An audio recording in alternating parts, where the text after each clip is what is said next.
कल्पना कीजिए, आप एक शांत सरोवर के किनारे बैठे हैं। जल इतना स्थिर है कि उसमें आपका प्रतिबिंब साफ दिख रहा है, लेकिन अचानक एक तेज हवा का झोंका आता है और जल में लहरें उठने लगती हैं। अब प्रतिबिंब टूट जाता है, धुंधला, बिखरा हुआ। यही हमारे मन का स्वभाव है। क्या आपने कभी सोचा है कि हमारा मन इतनी आसानी से विचलित क्यों हो जाता है? क्यों हमें ध्यान लगाने में कठिनाई होती है? क्यों हर परिस्थिति में मन इधर उधर भागता रहता है? यही प्रश्न हजारों वर्ष पहले अर्जुन ने भगवान श्री कृष्ण से पूछा था और भगवद गीता में भगवान ने इसका गूढ़ उत्तर दिया। आज हम उसी रहस्य को गहराई से समझेंगे। मन को वश में कैसे करें? आप देख रहे हैं श्री एस्ट्रो, जहां हम प्राचीन ग्रंथों के गूढ़ रहस्यों को सरल भाषा में उजागर करते हैं। आज हम एक बहुत महत्वपूर्ण विषय पर चर्चा करेंगे, मन की चंचलता और इसे नियंत्रित करने के मार्ग। मन का स्वभाव, क्यों यह इतना चंचल है? श्रीमद् भगवद गीता में अर्जुन भगवान श्री कृष्ण से कहते हैं, चंचलम हि मनः कृष्ण प्रमाथि बलवत् दृढ़म तस्याहम निग्रहम मन्ये वायुरिव सुदुष्करम। गीता 6:54। हे कृष्ण, यह मन अत्यंत चंचल, उग्र और अत्यधिक बलवान है।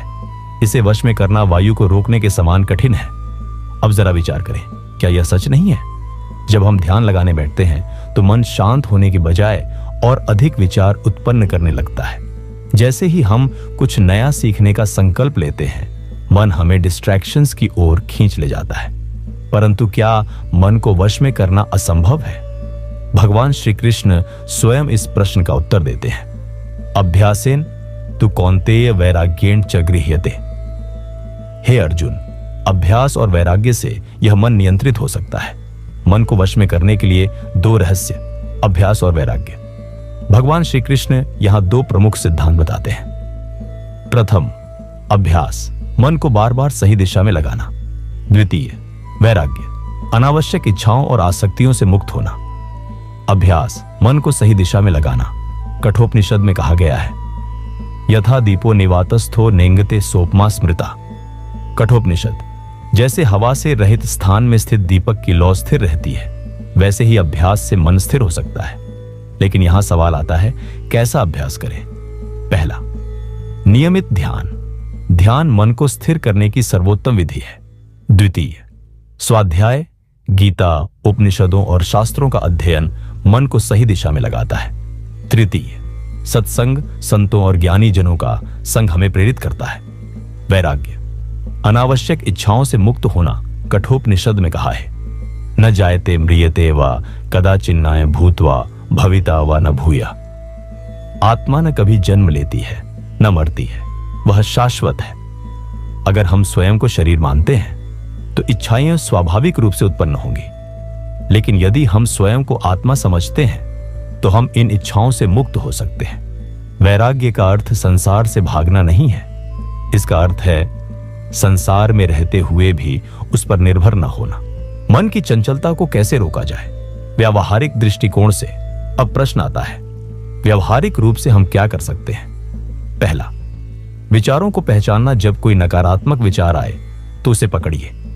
स्वयं से पूछिए, क्या यह विचार मेरा अपना है या बस बाहरी प्रभाव है? द्वितीय, सही दिनचर्या, सुबह उठते ही ध्यान, योग या प्रार्थना करें। मोबाइल और सोशल मीडिया के अत्यधिक प्रयोग से बचें। तृतीय, इंद्रियों पर नियंत्रण। भगवद गीता में कहा है, इंद्रियाणि पराण्याहुरिंद्रियेभ्यः परम मनः। इंद्रियां श्रेष्ठ हैं, लेकिन मन उनसे भी श्रेष्ठ है। अपने भोजन, संगीत और संगति पर ध्यान दें। अब तक हमने जाना, प्रथम, मन स्वभाव से चंचल है। द्वितीय, भगवान श्री कृष्ण ने इसके लिए अभ्यास और वैराग्य का उपाय बताया। तृतीय, वेदों और उपनिषदों में भी यही रहस्य बताया गया है। चतुर्थ, व्यावहारिक दृष्टिकोण से हम कैसे अपने मन को नियंत्रित कर सकते हैं। लेकिन अगला प्रश्न आता है, क्या केवल अभ्यास और वैराग्य ही पर्याप्त हैं? क्या इनसे भी आगे कोई उच्चतर अवस्था है?